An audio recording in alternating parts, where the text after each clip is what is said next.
చెల్లిద్దాం. మందిరాలు ఇంకా తెరవబడడానికి అవకాశం లేదు. ఇంకా చాలా నెలలు ఏ రీతి ఒకవేళ కొనసాగుతుందేమో మనకు తెలియదు పరిస్థితి. కానీ పిల్లరా మనం ఈ రీతిగా ఒకేసారి కలుసుకొని మన శుక్రవారం సాయంకాలం మనం ధ్యానం చేసింది ఏంటంటే ఒకే సమయంలో ఒకే అంశం మీద స్థానిక సంఘం ధ్యానం చేయడంలో ఉన్నటువంటి విలువను మనం గ్రహించాం.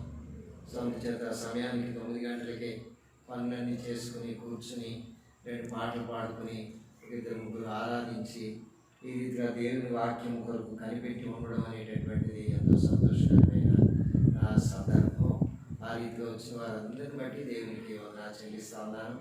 అదే సమయంలో ఆ రీతిగా ఒకవేళ ఆశ కలిగి కూడుకోవడానికి అవకాశం లేకపోయినా మరొకసారి ఈ వాక్యాన్ని వినగలిగిన ధన్యతను బట్టి దేవునికి వందనాలు చెల్లిస్తున్నాను. అలాగే మన సంఘాన్ని ప్రేమించి మన సంఘం కొరకు ప్రార్థించేటటువంటి అనేక మంది బిడ్డలు ఈ వాక్యం విని మాకు ఫోన్ ద్వారా తెలియజేస్తూ ఉన్నారు. దాన్ని బట్టి మేము ఎంతో ప్రోత్సాహపరచబడతా ఉన్నాం. ఈ పరిస్థితి మరి ఎంతకాలం మనం కొనసాగుతుందో మనకు తెలియదు. ఒక సంఘం మటుకు మనం ఎదిగిన వారు అనేక విషయాలు ఈ Windows on the quarantine ship అనేటటువంటి అంశం మీద ప్రతి ఆదివారం మనం డిస్కస్ చేస్తూ వచ్చినాం. 3 ఆదివారాలు అనేకమైన సంగతులు మనం నేర్చుకున్నాం. ఈ వాడల నుంచి ఏ విషయాలు మనం నేర్చుకోవాలి, అల్టిమేట్గా దేవుడు నిర్మించినటువంటి రక్షణ వాడ స్థానిక సంఘం మందిరం అనేటటువంటి దాన్ని కూడా మనం ఏం నేర్చుకోవాలి అనేటటువంటిది మనం చూసాము. ఈరోజు కూడా ఒక 3 సంగతులు క్లుప్తంగా మనం ధ్యానం చేయాలని నేను కోరుతా ఉన్నాను. మనం గమనిస్తే ప్రభు ఏది సంఘం మీదకి అనుమతించినా సంఘము ఆయన స్వాస్థ్యము, ఆయన స్వరక్తం ఇచ్చి సంపాదించినటువంటి సంఘం. ఎవరి సొత్తు కాదు ఈ భూమి మీద సంఘం అనేది. ఆయన ప్రియకుమారుడు తన సొంత రక్తం ఇచ్చి ఆయా భాషల్లో నుంచి, ఆయా జనాల్లో నుంచి, ఆయా ప్రజల గుంపులో నుంచి మనుషులను కొని దేవుని కొరకు ఒక రాజ్యముగా ఆయన ఏర్పాటు చేసినట్టుగా లేఖనంలో మనం చూస్తూ ఉన్నాం. సంఘము మిక్కిలి భూమి మీద విలువైనటువంటిది. ఆ మందిరం స్థానిక సంఘం ఆత్మీయంగా మనం ఈ రీతి ఒకవేళ ఫోన్ ద్వారా వినాల్సి వచ్చిన మనం కూడుకుంటున్న సమయంలో మనం జ్ఞాపకం చేసుకోవాల్సింది ఏంటంటే ఏది దేవుడు అనుమతించినా క్వారంటైన్ కావచ్చు, లాక్డౌన్ కావచ్చు, ఒక వైరస్ ఇన్ఫెక్షన్ కావచ్చు, ప్రభుత్వం ద్వారా ఆంక్షలు కావచ్చు, లేక మనల్ని పరిపాలించేటటువంటి నాయకుల ద్వారా కొన్ని ఆంక్షలు విధించబడి ఆ రీతిగా మనల్ని ప్రభువుని ఆరాధించడానికి ఒకవేళ అనుమతించవచ్చు కొన్ని వారాలు అయిపోతే. కానీ మనం తెలుసుకోవాల్సింది ఏంటంటే పిల్లరా, ఇదంతా కూడా everything is working out ultimately for the glory of God. దేవుని మహిమ కొరకు ఆయన సమస్తము జరిగిస్తూ ఉన్నాడు. చివరిగా ఆయనకు మహిమ కలుగుతుంది. ఈ వైరస్ ద్వారా, ఈ లాక్డౌన్ ద్వారా, మందిరాలు మూయబడడం ద్వారా ఆయన నామమునకు మహిమ కలుగుతుంది. ఒకవేళ మనం ఇప్పుడు మనం చూడలేకపోవచ్చు. మూయబడినటువంటి మందిరాన్ని బట్టి మనం దుఃఖంలో ఉండి అది మనం ఊహించలేకపోవచ్చు. ఒక దినాన్ని మనం దీన్ని గ్రహిస్తాం. ఆయనను ఉన్నట్టుగా చూసినప్పుడు ఆయన మహిమ కొరకు నేను అనుమతించాడు అనేటటువంటి సంగతి. తర్వాత తను ప్రేమించు వారి కొరకు సమస్తము సమకూడి మేలుకరంగా జరుగుతుంది అని అంటాడు పరిశుద్ధుడైన పౌలు. తను ప్రేమించేటటువంటి ఒక జనాంగం, తాను ఏర్పాటు చేసుకునేటువంటి ఒక జనాంగం అనేటటువంటిది మనం చూస్తాం. వారి క్షేమం కొరకు దేవుడు సమస్తము అనుమతించి జరిగిస్తా ఉన్నాడు అనే సంగతులు మనం ఎరిగిన వారుగా మనం ధైర్యంగా ఈ రీతిగా ఆదివారం ఒకవేళ ఇళ్లలో ఉండి మనం ఆరాధించుకున్న వాళ్ళకు దూరంగా ఉండాల్సి వచ్చిన ఈ రీతిగా కొన్ని పరిస్థితులు ఆటంకంగా అనిపించిన ఇలా మనం గమనించాల్సింది ఏంటంటే ఈరోజు మందిరంలో ప్రాముఖ్యమైనటువంటి 3 విషయాలు మనం నేర్చుకోవాల్సిన 3 విషయాలు ఏంటంటే స్థానిక సంఘంలో మొదటిది ఏ లెసన్ ఇన్ ప్రైజ్. ఆయన స్తుతించడంలో ఒక పాట మనం నేర్చుకోవాలి.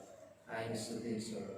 రెండవదిగా మనం ఇంకా లోతైనటువంటి సహవాసం యొక్క అనుభవంలోకి వెళ్ళాలి.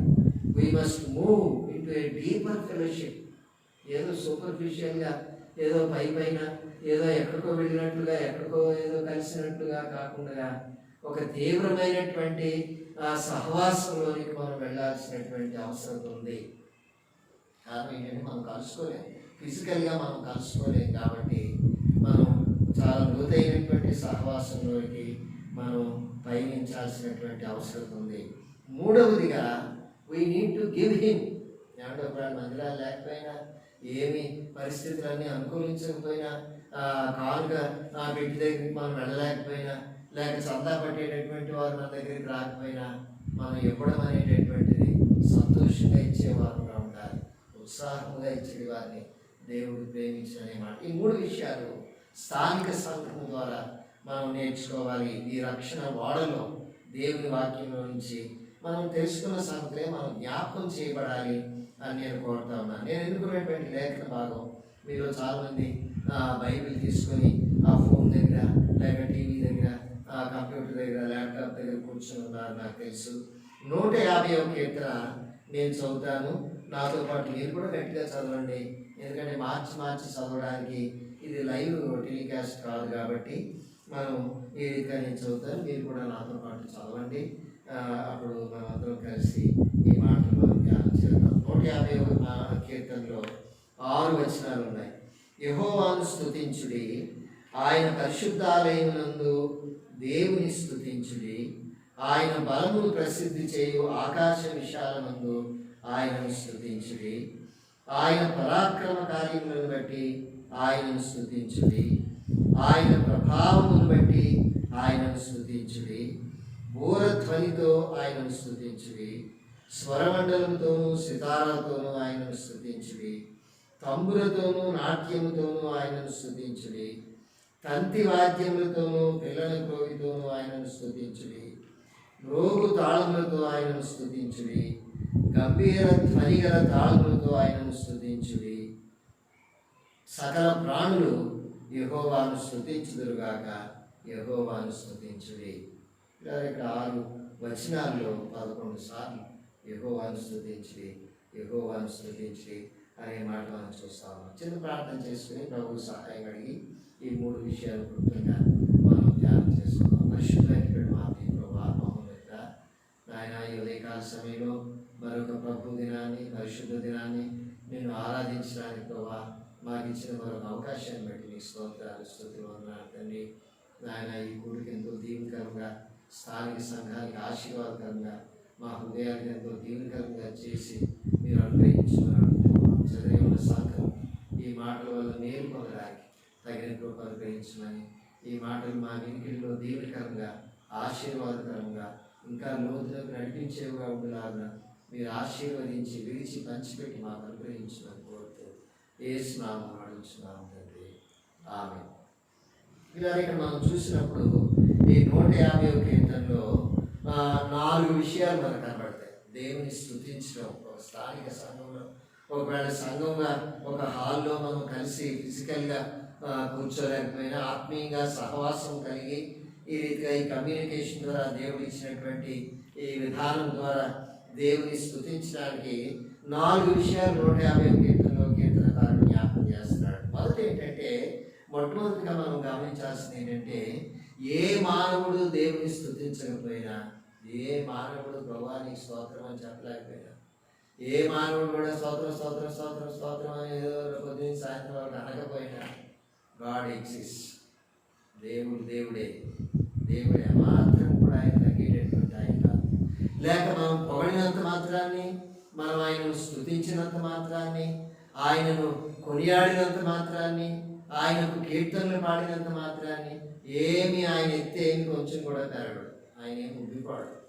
ఆయన ఏమి పెద్ద అయిపోయి అయ్యి బాబాయ్ నా బిడ్డలు ఎంత ఎంత చేస్తూ ఉన్నారు అని అనుకుంటున్నారు. God exist even without hour worship. చాలా ప్రాముఖ్యమైనటువంటి సంగతి. ఈ కీర్తన ఎక్కడ మనం ఆరాధించగలము, ఏ రీతిగా మనం ఆరాధించగలము, ఎప్పుడు ఆరాధించగలము, ఏ స్థితిలో మనం ఆరాధించగలము అనే సంగతి మనకి జ్ఞాపకం చేస్తా ఉన్నాడు కీర్తనకారుడు. మొట్టమొదట ఎక్కడ మనము ఆరాధించాలి అని అంటే, మొదటి వచనంలో మనం చూస్తే ఆయన పరిశుద్ధాలయమునందు దేవుని స్తుతించుడి, ఆయన పరిశుద్ధాలయమునందు దేవుని స్తుతించుడి. ఇలా పాత కాలంలో కీర్తనకారుడు కీర్తన రాసినప్పుడు ఆలయంలోకి వెళ్ళడానికి లేదు. ఈ కీర్తన రాసిన ఆయన సితారా వాయించి ఆయన ఆలయంలోకి వెళ్ళడానికి లేదు. ఏమండి, తర్వాత స్వరమండలము విండ్ ఇన్స్ట్రుమెంట్స్ వాయించేటటువంటి వాళ్ళు లోపలికి వెళ్తారా, వాళ్ళు కూడా వెళ్ళడానికి లేదు. ఏమండి తర్వాత తంతి వాయిద్యములు వాయించేవాళ్ళు, పిల్లల గ్రోవు వాయించేవాళ్ళు, మ్రోగు తాళము గంభీర తాళములు వాయించేవాళ్ళు. లోపలికి వెళ్ళడానికి లేదు, బయట క్యాంపస్లో వరకు వచ్చి పాట పాడాలంటే. ఆవరణంలో కూడా వెళ్ళడానికి లేదు, ఆవరణంలో కూడా వెళ్ళడానికి లేదు. ఎలాగా ఆయన పరిశుద్ధ ఆలయంలో దేవుని స్తుతించి ఇలా యూదులు ఏం చేసేవారంటే, వాళ్ళు సంవత్సరానికి ఒకసారి వాళ్ళు డబ్బులు సమకూర్చుకొని యెరూషలేము వెళ్ళి మందిరం దగ్గర ఆరాధించి వచ్చేవాళ్ళు. బయట నుంచి అఫ్కోర్స్ యాజకులు తమ పక్షముగా ఆరాధన, బలి పశువులు, కానుకలు, అర్పణలు తీసుకుని వెళ్ళి ప్రభు సన్నిధిలో అల్లాడించి తీసుకొని వస్తూ ఉండేవాడు. పరిశుద్ధ ఆలయంలోని ప్రధాన యాజకులు మాత్రమే ప్రవేశించగలిగేవారు. అక్కడ పరిచయం చేయడానికి లేవీలు కూడా అప్పుడప్పుడు కొన్నిసార్లు వెళ్ళడానికి అవకాశం ఉండేది. సో పరిశుద్ధ ఆలయంలోకి వెళ్ళిన వాళ్ళే అంటే కదండి. ఇప్పుడు మనం కూడా వెళ్ళడానికి లేదు, అడుగు పెట్టడానికి లేదు. మంచి మందిరాలు కట్టుకున్నాం. అబ్బో ఈ సిటీలో పెద్ద పెద్ద మందిరాలు ఉన్నాయి, చాలా పేరు ప్రఖ్యాతిగాంచినటువంటి మందిరాలు ఉన్నాయి, చాలా ఎత్తైనటువంటి టవర్స్ కట్టారు. అబ్బో చాలా మంది కూర్చోగలిగినటువంటి స్థితిలో మందిరాలు కట్టబడ్డాయి. చాలా సౌందర్యంగా, చాలా డెకరేట్ చేసి ఎంతో డబ్బు ఖర్చు పెట్టి సౌందర్యంగా తీర్చిదిద్దుకున్నారు. మందిరంలోకి వెళ్ళడానికి తాళాలు వేసుకున్నారు. 4-5 మాత్రమే ప్రవేశించి, అది కూడా డిస్టెన్స్ మెయింటైన్ చేసి ప్రభు సన్నిధిలో గడపడం అనేటటువంటి మనం చూస్తాం. మరి ఎలాగ ఆరాధించగలం మనం? ఆయన పరిశుద్ధ ఆలయం నందు. ఆలయం మూస్తే ఆరాధన లేదా? లేదు. ఇక్కడ రెండో భాగం ఏమంటాడంటే, మొదటి వచనంలో ఆయన బలమును ప్రసిద్ధి చేయు ఆకాశ విశాల నందు ఆయనను స్తుతించుడి. ఆయన బలమును ప్రసిద్ధి చేయు ఆకాశ విశాల నందు. ఏమండి పిల్లలు, మనం గమనించాల్సింది ఏంటంటే, wherever we are in this world, ఈ లోకంలో మనం ఎక్కడున్నప్పటికీ it is a proper place to praise the Lord. ఇల్లు కావచ్చు, ఆటో కావచ్చు, ట్రైన్ కావచ్చు, బస్సు కావచ్చు. అంటే అఫ్కోర్స్ ఆటోలు లేవు, ట్రైన్లు లేవు, బస్సులు లేవు. ఇంట్లో తలుపులేసుకుని కూర్చొని ఉండొచ్చు, ఆఫీస్లో కూర్చొని ఉండొచ్చు. ప్రభువానికి స్తోత్రం అని చెప్పి స్తుతించగలిగినటువంటి ఇలాగా ఇక్కడ మనం గమనిస్తే, ఆయన బలమును ప్రసిద్ధి చేయు ఆకాశ విశాలమందు ఆయనను స్తుతించుడి. ఏమండి ఆయన ఈ ఆకాశ విశాలము మనం చూసినప్పుడు భూమి మీద ఎక్కడున్నప్పటికీ మనం ఆయనను స్తుతించగలిగినటువంటి ధన్యత. కారణం ఏంటంటే, సమస్తములో ఆయన సృజించాడు. ఆయన సర్వాంతర్య, సమస్తంలోనూ ఆయన ఉన్నాడు. ఏమండి సమస్తంలోనూ వ్యాపించినటువంటి దేవుడు.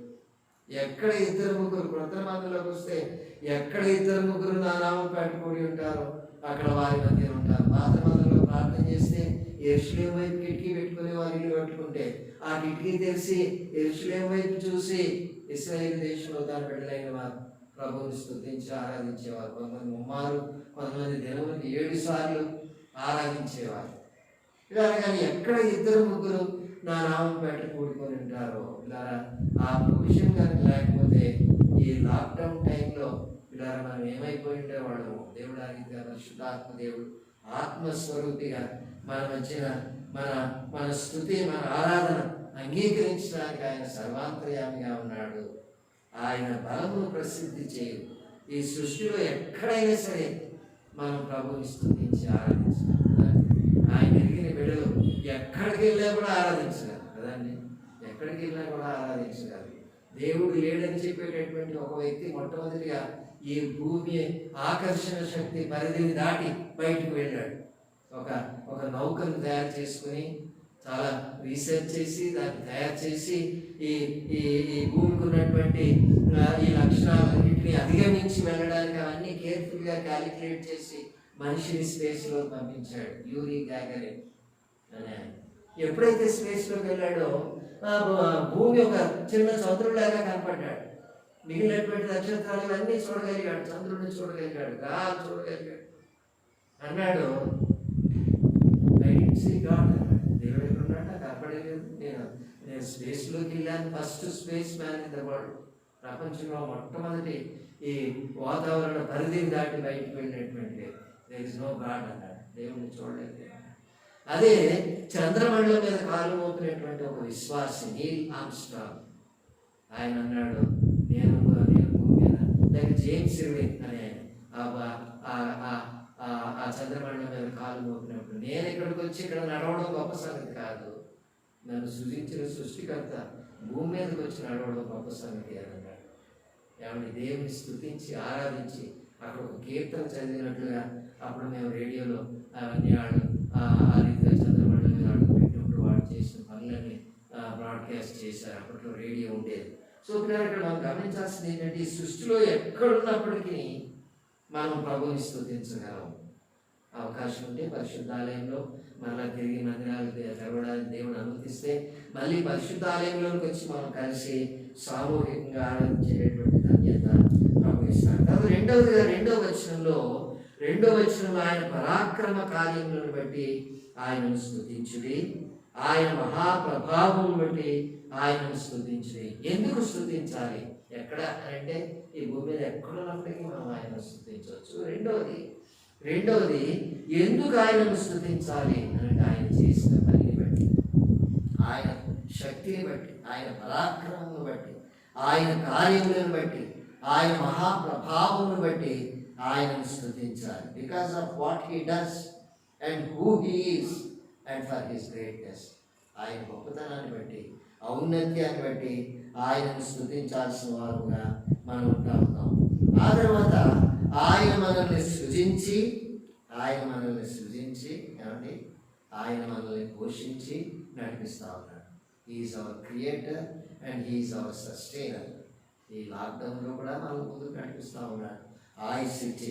అందుచేత మనం ఆయనను స్తుతించాల్సిన వారుగా మనం ఉంటా ఉన్నాం.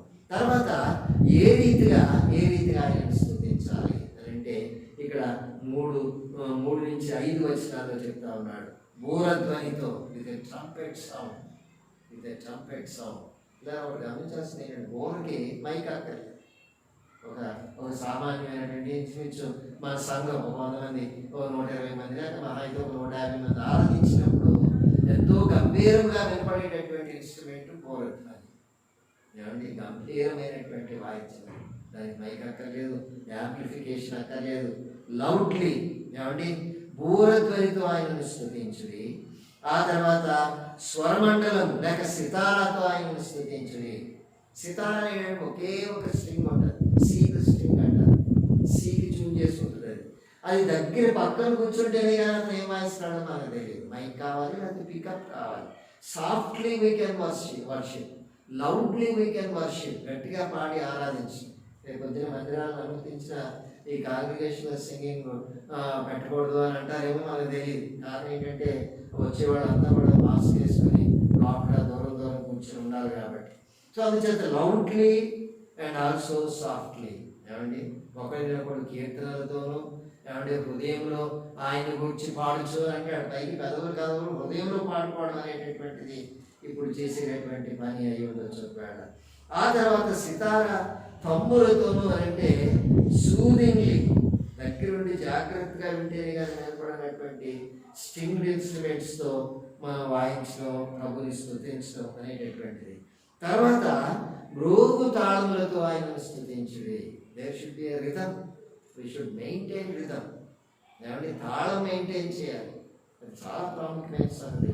ప్రభుని స్తుతించి ఆరాధించేటప్పుడు ఏమంటే రిథమెటికల్లీ రిథమ్ ప్రకారం వాయిద్యములు వాయించేటటువంటి అవన్నీ ఏదో పెద్దగా వాయించాలని కాదు. ఏమండి ఒక రిథమ్ ప్రకారం అందరూ పాడినప్పుడు అది వినసొంపుగా ఉంటుంది. ఆ తర్వాత ధైర్యముగా గంభీరమైన తాళం, రోగు తాళం అనే మాట మనం చూస్తాం. సో ధైర్యముగా ప్రభువును మనం స్తుతించాలి. Boldly we have to worship the Lord. ప్రభు సన్నిధిలో ధైర్యముగా మనం ఉండాలి. ఆ తర్వాత అనేక సందర్భాల్లో అనేక విధాలుగా మనం ప్రభుని స్తుతించి ఆరాధించాలి. పైకి పాడలేకపోయినా పెదవులు కదులుతూ ఉంటే ప్రభుని స్తుతించవచ్చు. హృదయంలో పాటలు పాడుకొని స్తుతించు అనేటటువంటిది చాలా ప్రాముఖ్యమైన సంగతి. ఆ తర్వాత ఏ విధానం అని అంటే ఎందుకు ఆ రీతిగా చేయాలి అని అంటే 6వ వచనంలో చెప్తా ఉన్నాడు. సకల ప్రాణులు యెహోవాను స్తుతించుదురుగాక అనేమాట. Because we have breath. దేవుడు మొట్టమొదట ఆదాము నాసికారంధ్రంలో జీవవాయువు ఊదినప్పుడు నరుడు జీవించు ఆత్మ ఆయను అనే మాట మనం చూస్తాం. He became a living soul. God's breath. As long as there is breath, మనం పుట్టగానే డాక్టర్లు కాళ్ళు పట్టుకుని పైకెత్తుతారు, బిడ్డను బయటకు తీయగానే కాళ్ళు పట్టుకుని పైకెత్తి ఒకళ్ళు ఏడవకపోతే కొడతారు అతను. ఏడ్చిన తర్వాత అప్పుడు ఊపిరి స్టార్ట్ అవుతుంది, బిడ్డ ఊపిరి తీసుకోవడం స్టార్ట్ అవుతుంది. అతను చనిపోయినప్పుడు ఆఖరి బ్రెత్ హిస్ లాస్ట్ అంట, చివరి ఊపిరి వదిలేడు. ఊపిరి ఉన్నంత కాలం సజీవులుగా ఉన్న వాళ్ళందరూ, తర్వాత సకల ప్రాణులు, ప్రాణం కలిగినటువంటి ప్రతి ఒక్కరు కూడా ప్రభుని స్తుతించడం అనేటటువంటిది చాలా ప్రాముఖ్యమైన సంగతి. కారణం ఏంటంటే స్తుతి అనేటటువంటిది హృదయాంతరంగంలో నుంచి సంతోషంగా బయటికి వెలుగుకి వచ్చేటటువంటి కృతజ్ఞత ప్రభుకి, అది స్తుతి ఆరాధనగా మనం చూస్తా ఉన్నాం. సో చేత ఈ 150వ కీర్తనలో ఈ మొదటి విషయం ఏంటంటే లెసన్ ఇన్ ప్రైజ్. మరే పాటలు లేవే, అయ్యో వాయిల్ లేదే, అయ్యో ఇన్స్ట్రుమెంట్స్ లేవే, అందరం కలిసి పాడడానికి లేదే, చాయిస్ చెప్పడానికి లేదే అని అనిపించవచ్చు. కానీ మనం గమనించాల్సింది ఏంటంటే ఆకాశ విషయాలను ఆయనను స్తుతించగలిగిన ధన్యత. ప్రతి ఇంటిని ఒక మందిరంగా మరల్చుకొని ప్రభుని స్తుతించేటటువంటి ధన్యత, ఆ అవకాశం ప్రభు మనకు అనుగ్రహించినట్టుగా మనం చూస్తా ఉన్నాం. తర్వాత we must move into a deeper fellowship. ఇప్పుడు సహవాసం చేయడానికి లేదు, భుజాలు రాసుకుని కూర్చోవడానికి లేదు, ఒకడొకడు పలకరించుకోవడానికి లేదు, షేక్ హ్యాండ్ ఇచ్చుకోవడానికి లేదు, చెయ్యి వేసి ప్రార్థన చేయడానికి లేదు. మందిరాలు లేవు, మూయబడ్డాయి. ఏమంటే మందిరాలు లేవు, మూయబడ్డాయి. సహవాసం ఎలాగా? And it is much deeper than assembling together. ఏమంటే క్రైస్తవ సహవాసం అనేది, ఈ రక్షణ వాడలో మనం ఉండడం అనేటటువంటిది ఈ క్వారంటైన్ టైంలో ప్రాముఖ్యంగా it is moving to a deeper fellowship. ఇంకా లోతైనటువంటి సహవాసంలోనికి, అనుబంధంలోనికి మనం వెళ్ళేటటువంటి వారంగా ఉండాలి. ఒకప్పుడు సంఘం అంటే like any other social club. చాలామందికి మేము మీటింగ్ అయిపోగానే ఒకవేళ క్రికెట్ మ్యాచ్, ఏదైనా వన్ డే క్రికెట్ మ్యాచ్ జరుగుతుంటే ఎవరెన్ని రన్స్ కొట్టారు, ఎవరు సిక్సర్స్ ఏం కొట్టారు ఏంటి, ఇలాంటివి మాట్లాడుకుంటారు. లేక పాలిటిక్స్ ఏమవుతా ఉంటే ఏ పార్టీ రావచ్చు, ఎవరేమన్నారు ఏంటి, అది రిజల్ట్స్ ఎవరు వస్తే దాని గురించి మాట్లాడుకుని పిల్లరా ఈ రీతిగా రకరకాలైనటువంటి ఇంటి విషయాలు, బంధువుల విషయాలు, ఏమండి తర్వాత ఆరోగ్య సంబంధమైనటువంటి విషయాలు, ఇవన్నీ కూడా, తర్వాత స్నేహితులకి మనం చూపించుకోవడం, మనం ఆయా విషయాల గురించి మాట్లాడుకోవడం, ఏదో టీ తాగడం, ఏదో నెలకు ఒకసారి భోజనం చేసి సంతోషంగా, కానీ ఏదో సోషల్ క్లబ్ లాగా మనం చేసాం. చెప్పిన వాక్యాల గురించి డిస్కస్ చేసుకోలేదు, పాడిన పాటల గురించి మనం ధ్యానించుకుంటానే వెళ్ళిపోయేవాళ్ళం friends. It was like any other social club. ఒక సాంఘికమైనటువంటి సహవాసంగా మనం తీసుకున్నాం, లెక్క చేయలేదు. ఇప్పుడు ఏమైంది? There is a social distance, there is no social club. Social distance, ఒకవేళ మనం కలిసిన 1 మీటర్ దూరంలో ఉండాలి, మాస్క్ వేసుకొని ఉండాలి, ముక్కు అన్ని కప్పుకొని ఉండాలి. బయటికి ఎదుటివాడు వచ్చినప్పుడు ఆ రీతిగా ఉండడానికి అవకాశం లేదు. We have moved from social club to the social distancing. దూరంగా వెళ్ళిపోయినట్లుగా మనం చూస్తా ఉన్నాం. సో పిల్లలు మనం గమనించాల్సింది ఏంటంటే ఒకప్పుడు ఇవన్నీ మనం చేసాము, కానీ క్రొత్త నిబంధనలో ఉన్నటువంటి సహవాసము వీటన్నిటికంటే లోతైనటువంటిది. It goes deeper. ఇంకా లోతైనటువంటి సంబంధము, సహవాసము పెంపొందింప చేసుకోగలం. మనం ఎలాగా, ఏ రీతిగా చేయగలం? ఒకరికొకరు సహాయపడాలి. ఒకరికొకరు సహాయపడి, ఎవరికైనా లేనప్పుడు ఒకవేళ మీకు ఏదైనా అవకాశం ఉంటే వాళ్ళకి సహాయం చేయండి. మన మధ్యలో కొంతమంది వంటలు చేసి, కొంతమంది వాలంటీర్స్ వెళ్ళి బ్యాక్ టు ద బైబిల్ ద్వారా, యాక్షన్ ఎయిడ్ ద్వారా, ఇంకా రకరకాలైనటువంటి వాళ్ళ ఆఫీసుల ద్వారా వాళ్ళు స్వతహాగా, వాళ్ళ సొంతగా ఆ రీతిగా చేసి అనేక మంది అవసరతలో ఉన్న వాళ్ళని ఆదుకున్నట్లుగా మనం చూస్తా ఉన్నాం. How can we lift up others? మనం 2 పూటలు అన్నం తింటాం, ఒక పూట కూడా అన్నం తిన్నటువంటి వాళ్ళ సంగతి ఏంటి? భోజనం చేయనటువంటి వాళ్ళ సంగతి ఏంటి? Building up each other. ఎలాగూ ఈ క్వారంటైన్ టైంలో మందిరాలు లేనప్పుడు ఎలాగ వాళ్ళు ఆత్మీయంగా ఎదగలరు? ఎవరికి జీతం వస్తుంది, ఎవరికి రావడం లేదు, ఎవరికి కూలి దొరికింది, ఎవరికి కూలి లేదు, ఎవరు పొట్ట చేతి పట్టుకుని ఊళ్ళు వెళ్ళిపోయారు, రాత్రులు డిసప్పేర్ అయిపోయారు మందిరంలో. ఇవన్నీ కూడా ఆరా తీసి మనం చేయడం అనేటటువంటిది ప్రభు కోరుతా ఉన్నాడు కొత్త నిబంధన సంఘంలో. We need to lift up each other we need to build up each other and we need to brighten up each other. ఒకవేళ ఏం చేయలేకపోయినా, ఒకవేళ మన దగ్గర కూడా అలాంటి స్తోమత స్థితి లేకపోయినా, ఏ రీతిగా వాళ్ళు సంతోషంగా ఉండేలాగా చేయగలం కొన్ని మంచి సంగతులు, వాళ్ళని ప్రోత్సహించేటటువంటి సంగతులు, వాళ్ళని ప్రోత్సాహపరిచేటటువంటి సంగతులు మన ఇతరులతో పంచుకోవడం, ఫోన్ చేసి మాట్లాడడం, వాళ్ళని ఎంక్వైరీ చేయడం, ఎలా ఉన్నారు అని. ఇలా నేను ఎవరికి ఫోన్ చేసినా, ఆశ్రయ గారు థ్యాంక్స్ అండి, మాకు ఫోన్ చేశారు, మాకు జ్ఞాపకం చేసుకున్నారు అని కృతజ్ఞతాపూర్వకం. నాకెవరు చేసినా నేను థ్యాంక్స్ చెప్తాను. థ్యాంక్ యూ ఫర్ కాలింగ్ నాకు ఫోన్ చేసినందుకు, నన్ను జ్ఞాపకం చేసుకున్నందుకు. ఇలా ఎప్పుడైతే మనం వాళ్ళ కొరకు వాళ్ళకి ఫోన్ చేస్తామో, వాళ్ళ కొరకు ప్రార్థన చేస్తామనే సంగతి అక్కడ బహిర్గతమవుతుంది. We are praying for them, we remember them and we give a call. మనం వాళ్ళకి ఫోన్ చేసి వాళ్ళు మాట్లాడినప్పుడు, ఫోన్లో మాట్లాడుతూ ఉండగానే వాళ్ళ ఫేస్ బ్రైటన్ అప్ అవుతుంది. ఇప్పుడు ఇంకా వీడియో కాలింగ్ కూడా వచ్చింది. వీడియో పెట్టుకుంటే ఆ మాట్లాడుతుంటే ఎంతో సంతోషం, ఎంతో బ్రైట్నెస్ కళ్ళల్లో అనేటటువంటిది మనం చూస్తాం. ఆ రీతిగా చేయడం అనేటటువంటిది చాలా ప్రాముఖ్యమైన సంగతి. కానీ కొంతమంది సంఘంలో దేవుడు ఇచ్చిన ఆజ్ఞ ఏంటంటే, గలతీయులకు రాసిన పత్రిక 5వ అధ్యాయము 13వ వచనంలో ఒక మాట మనకు కనబడుతుంది. గలతీయులకు రాసిన పత్రిక 5వ అధ్యాయము 13వ వచనం, సహోదరులారా, మీరు స్వతంత్రులుగా ఉండటకు పిలువబడితే, అయితే ఒక మాట, ఆ స్వాతంత్ర్యమును శారీరక క్రియలకు హేతువు చేసుకొనగా ప్రేమ కలిగిన వారై ఒకరినొకడు దాసులై ఉండి. ప్రతిబంధన సహవాసంలో ఒకరికొకరు దాసులుగా ఉండాలి అనేటటువంటి ఆజ్ఞ ఈ గలతీ సంఘానికి, సార్వత్రిక సంఘానికి పరిశుద్ధాత్మ దేవుడు పౌలు ద్వారా ఇస్తా ఉన్నాడు. తర్వాత ఎఫెసీయులకు రాసిన పత్రిక 4వ అధ్యాయం 32వ వచనంలో, ఎఫిషియన్స్ 4:32 ఆఖరి వచనం, ఒకరి ఎడల ఒకడు దయగలిగి కరుణా హృదయులై క్రీస్తునందు దేవుడు మిమ్మల్ని క్షమించిన ప్రకారం మీరును ఒకరినొకడు క్షమించి. ఒకవేళ పాత మనం కలుసుకున్నప్పుడు, మనం కలిసి సహవాసం చేసేటప్పుడు ఏ అభిప్రాయ భేదాలు, ఏ కొన్ని మనకి కెట్టినటువంటి సంగతులు ఇతరులతో మనం చూస్తుంటాం, అన్నీ మర్చిపోయి క్షమించి మనం ఉండాలి అనేటటువంటిది చాలా ప్రాముఖ్యమైన సంగతి. గలతీయులకు రాసిన పత్రికలోనే 6వ అధ్యాయం 2వ వచనంలో ఇంకో మాట మనకు కనబడుతుంది. 6వ అధ్యాయం 2వ వచనం, ఒకరి భారములను ఒకడు ధరించి ఇలాగూ క్రీస్తు నియమమును పూర్తిగా నెరవేర్చి. ఏమండి, మనం we need to bear one another's burden. ఒకరి భారం ఒకడు భరించాలి, ఒకరి భారం ఒకడు భరించాలి. ఒకరు బరువు మోసుకొని వెళ్తా ఉన్నారు అనుకోండి, గొప్పని ఒకడు సాయం చేస్తే, ఎంత సంతోషం అండి, ఎంత సంతోషం అండి. మా ఇంటి దగ్గర కూడా ఒక ఇల్లు కడతా ఉన్నాడు, కట్టించాయన అన్యుడు, వాక్యం తెలియదు, గలతీ పత్రిక తెలియదు, ఎఫెసీ పత్రిక తెలియదు, తర్వాత బైబిల్లో ఉన్నటువంటి రూల్స్ ఏమి, కొత్త మత రూల్స్ ఏమీ తెలియదు.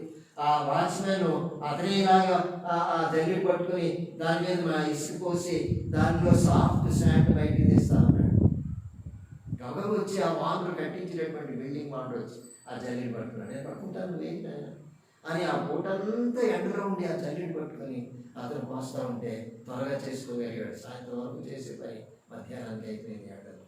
ఒకరి భారం ఒకరు భరించి క్రైస్తవులు ఇంకెంత క్రీస్తు ఎదిగిన బిడ్డలుగా ఈ ఆజ్ఞ గలతీయులకు రాసిన పత్రిక 6వ అధ్యాయం 2వ వచనంలో అనేక సార్లు చదువుకున్నటువంటి మనము ఆ రీతిగా ఇంకా ఎక్కువగా ఒకరి భారం ఒకరు భరించేటటువంటి వారుగా ఉండాలి. ఒకవేళ ప్రభు మళ్ళా ఒకవేళ మనం అనుమతించి మందిరాలు తెరవబడితే definitely there will be social distance. దాన్ని ఒక్కొక్కరి మధ్యలో 1 మీటర్ దూరం చూడాలి ఆలోచిస్తా ఉన్నాం.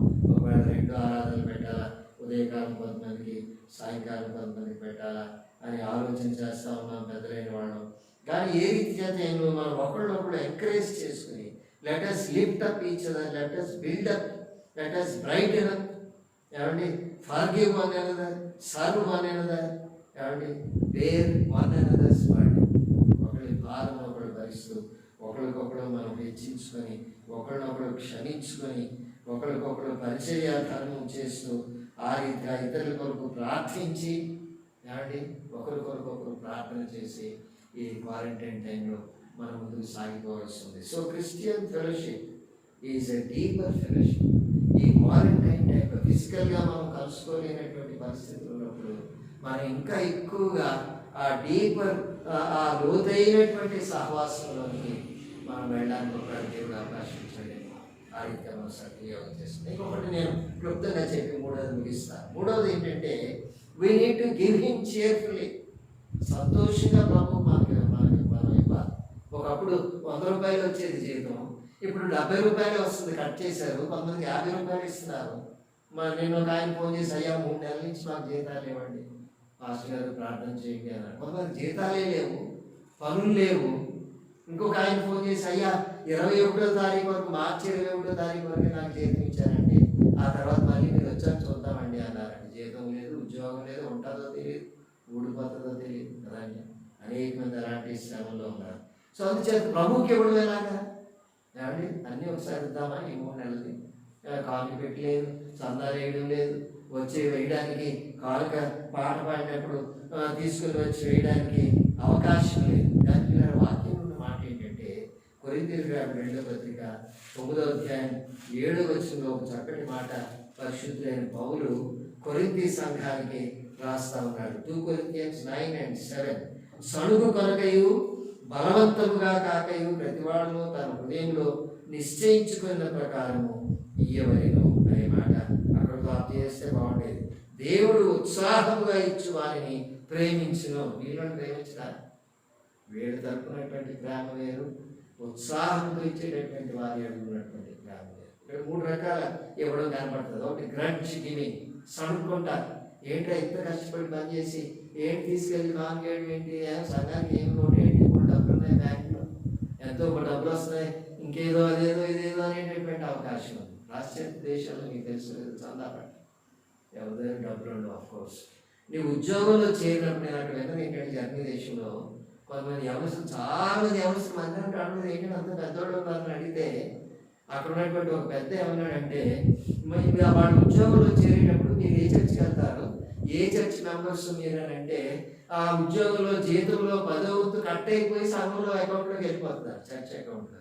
వాళ్ళు ఏ చర్చ్ అయితే ఇస్తారు, ఏ మందిరానికి వెళ్తామని అడ్రస్ ఇస్తారు, అక్కడికి వెళ్ళిపోతారు. వీళ్ళు ఏంటంటే నేను కష్టపడడం ఏంటి, నా డబ్బు కట్ చేసి వాళ్ళకి పంపించడం ఏంటి, ఆయన నాన్ రిలీజియస్ అంటారు.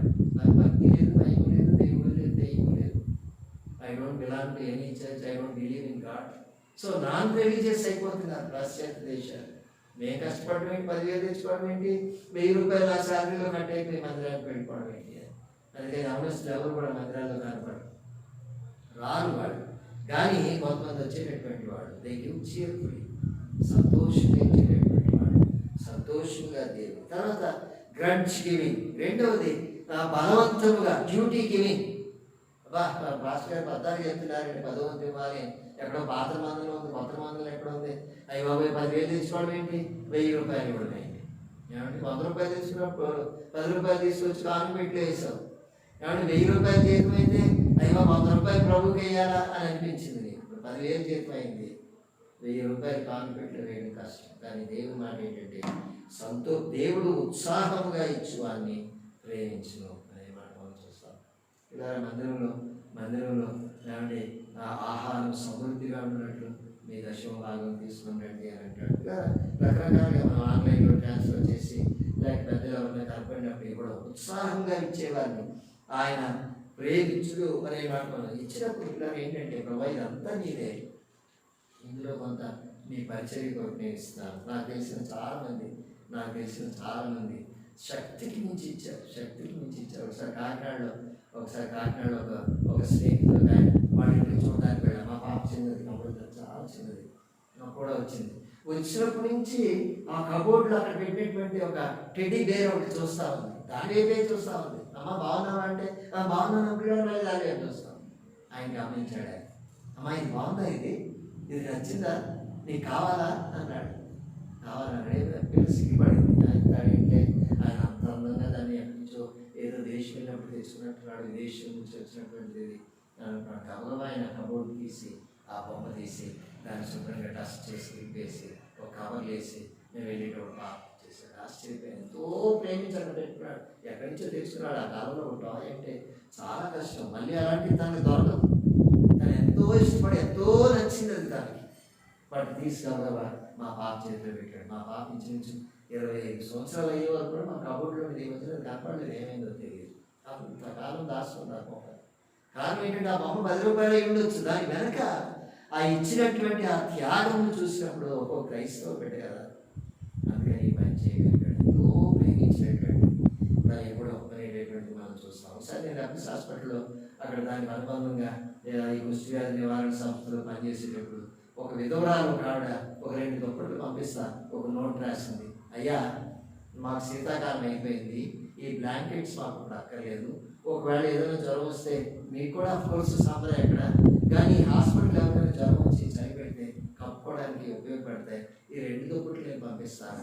మళ్ళీ సమ్మర్ వస్తే నాకు కొంచెం ఓపిక వస్తే నా చేతిలో ఈ పని చేస్తాయి, నేను మళ్ళీ 2 బ్లాంకెట్స్ అల్లుకుంటాను నేను కప్పుకోవడానికి, మళ్ళీ చదివచ్చే టైంకి నేను పంపించాను. ఏమంటే ఇక్కడ వాళ్ళు ఏంటి, ఇంట్లో 6 డజన్ దుప్పట్లు ఉంటాయి, మళ్ళీ ఎక్కడ ఊరినే దొరుకుతాయని లైన్లో నిలబడి తెచ్చుకుంటారు. ఇంటి నిండా దుప్పట్లు ఉంటాయి, మళ్ళీ లైన్లో ఎక్కడైనా ఫ్రీగా దొరుకుతున్నాయంటే కాబట్టి వెళ్ళి పట్టుకెళ్ళి తెచ్చుకొని వాటిని కప్పుకోవడానికి ప్రయత్నం చేసేది మన మెంటాలిటీ. దేవుడు ఎక్కడ ఆశీర్వదిస్తారు? దేవుని ఆశీర్వాదం ఎలా చూడగలమా? ఆ రీతిగా చేసిన వాళ్ళు అనేక మందిని నేను చూశాను. నా స్నేహితులు ఆయన ఒక కొత్త కారు కొనుక్కోవాలి, చాలా పాత అయిపోయింది, ఇది సరిగ్గా పనిచేయడం లేదండి, చాలా రిపేర్లు వస్తాయని కొంత డబ్బాలో సేవ్ చేసుకుంటూ వచ్చాడు. ఐఎంలో ఒకసారి మేము ఆయన ఇల్లు దర్శించడానికి వెళ్ళాం. కొంతమంది నాయకులు లీడర్స్ అక్కడికి వెళ్ళి ఆయన కలుసుకుని ఆయన మ్యాక్సిమం అయితే అడ్రస్ తీసుకుని ఆయన ఇంటికి వెళ్ళినప్పుడు ఆయన డబ్బు దగ్గర 1,50,000 పట్టుకొచ్చి, ఆ కాలంలో 2 లక్షలు అయితే మంచి కారు వచ్చేది. అయ్యా నేను కొత్త కారు కొనుక్కుందామని ఈ డబ్బు దాచుకున్నానండి, పర్వాలేదు ఈ పాత కారుతో నేను మేనేజ్ చేస్తాను, ఈ డబ్బు తీసుకొని ఆ మిషన్ పొలంలో అక్కడ మీరు అవసరం ఉందన్నారు కదా, అక్కడ ఏదో మందిరాలు కట్టాలన్నారు కదా, ఇది తీసుకుని వెళ్ళి కట్టండి అని ఇప్పుడు ఆ పాత కారులోని మళ్ళీ రిపేర్ చేసుకుని ప్రయాణం చేయడం నేను చూస్తాను. దేవుడు ఉత్సాహంగా ఇచ్చేవాడిని ప్రేమించడం అనేటువంటి మాట మనం చూస్తా ఉన్నాం. ఇలా ఈ లోకంలో చెప్పబడేది ఏంటంటే, ఈ లోకంలో ఏమండి takers eat well and the givers sleep well అనే సామెత ఉంది లోకంలో. ఏమండి తీసుకునేటటువంటి వారు సమృద్ధిగా తింటారు, ఇచ్చేటటువంటి వారు ఏమండి కంటి నిండా నిద్రపోతారు. The takers receivers they eat well and the givers they sleep well. కానీ పరిశుద్ధ గ్రంథంలో ఇచ్చేటటువంటి వాళ్ళు కూడా సమృద్ధిగా తింటారనే మాట మనం చూస్తాం. చూడండి సామెతల గ్రంథం 11వ అధ్యాయం 25వ వచనంలో మహాజ్ఞాని అయినటువంటి సొలొమోను ఈ మాట రాస్తా ఉన్నాడు. ఎంతో ఆలోచనపూర్వకంగా సామెతల గ్రంథం 11వ అధ్యాయం 25వ వచనం, ఔదార్యము గలవారు పుష్టి నొందుదురు. ఔదార్యము గలవారు పుష్టిగా ఉంటారండి. గొప్పగా ఏదో ఇంత లావుని కథలు లేకుండా ఉండడం అని కాదు, పుష్టిగా ఉంటారు. వాళ్ళు తింటే వచ్చిన పుష్టి కాదు, ఇతరులు తింటే చూసి వచ్చినటువంటి ఆనందం, సంతోషం, జీవితంలో కలిగినటువంటి సంతోషం వల్ల వాళ్ళు పొందుకున్నటువంటి పుష్టి.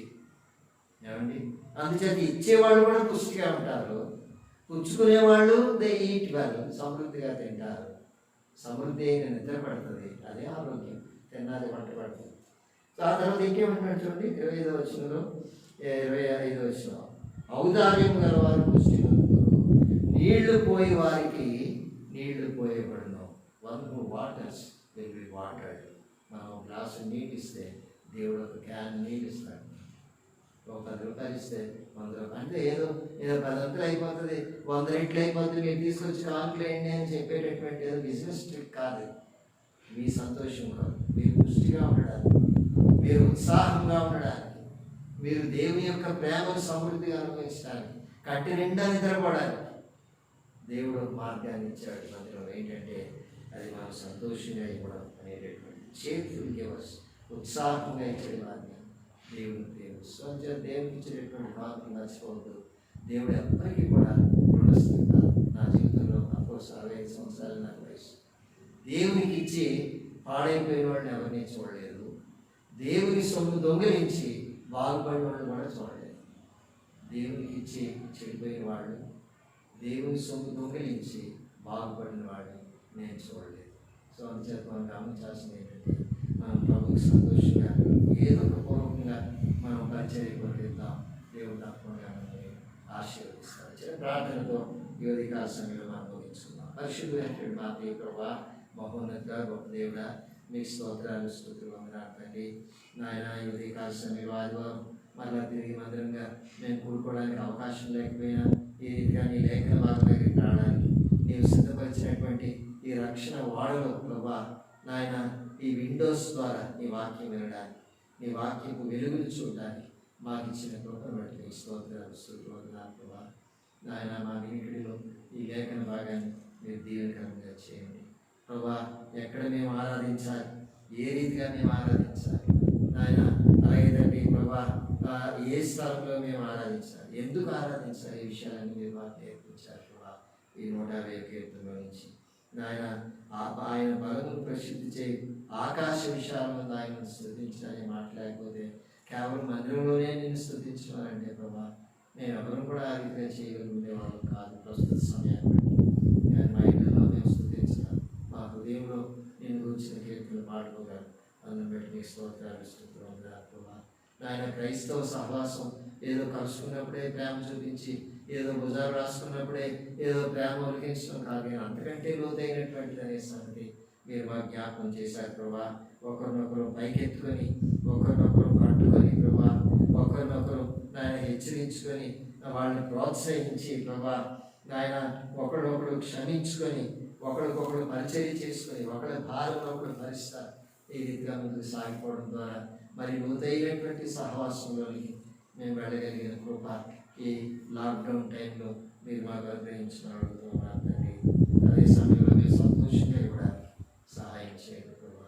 సంతోషంగా నీ పరిచయకు నాయన నిరుపేదల యొక్క అవసరతలో ఉన్న వారి కొరకు మేము ఆ రీతిగా ముందుకు రావడానికి ఉత్సాహంగా ఇచ్చిన వారిని నాయన నువ్వు ప్రేమిస్తావనేటటువంటి మాట మీరు మాకు జ్ఞాపకం చేశారు. అందుబట్టి మేము స్తుతించి మేము సంతోషంగా నీ పరిచయంలో ముందుకు సాగిపోవడానికి సహాయం చేయమని ఈ మాటలు మా ఇంటిలో మా హృదయాన్ని దీవెనకరంగా చేసి నాయన మీరు అనుగ్రహించమని ప్రభా. మా మాటలు మా వ్యక్తిగతమైన స్తుతి ఆరాధన నాయన మా ధ్యానం మీరు అంగీకరించినందుకు మిమ్మల్ని స్తుతించి కనపరిచి త్వరలో మళ్ళీ ఆరాధన కూడా పెట్టుకోవడానికి నాయన కలిసి నిన్ను ఆరాధించడానికి సహవాసంగా నీ బల చుట్టూ సమకూర్చబడ్డానికి తగిన అవకాశం దయచేయమని మీకే మహిమ ఘనత ప్రభావం చూపిస్తూ యేసు నామములో స్తుతించి ప్రార్థించి వేడుకుంటున్నాము తండ్రి.